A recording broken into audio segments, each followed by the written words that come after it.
Hey all, welcome to another video, and today we will be drawing a pirate ghost.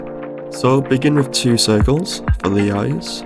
One will be a patch, so it will look slightly different than the other. Next up we will draw the hat. It's just a super simple pirate hat, so just kind of follow my lead here.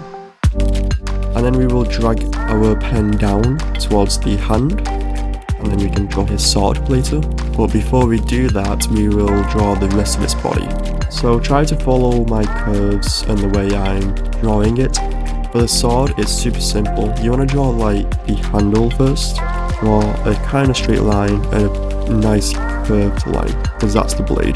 Draw that so it's on the same level as top of the hat. Next up is the parrot. So this is quite small, so we don't have to give it too much detail. It's just a few basic shapes, draw a few feathers, like so.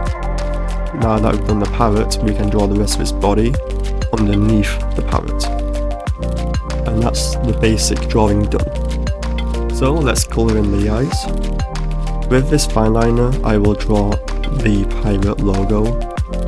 It's just a really simple skull. You can leave this if you're not comfortable doing it, or if you want to practice first, then go ahead. So one skull and a few end of the bones, so it's like a cross behind the skull. We'll add a bit of detail to the sword by drawing a simple line. Just follow the top of the hat around with the fineliner, like so. Now for the beak for the parrot, give it an eye and just make some of his feathers more long.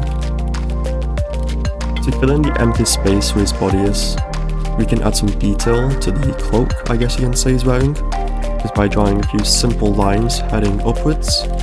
This makes it look as though the cloak is kind of like moving and like flowing.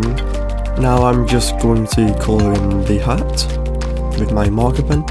My guide is just so you guys know how to draw it, and you can add stuff to it or, you know, remove some stuff, change the colouring, whatever you feel like.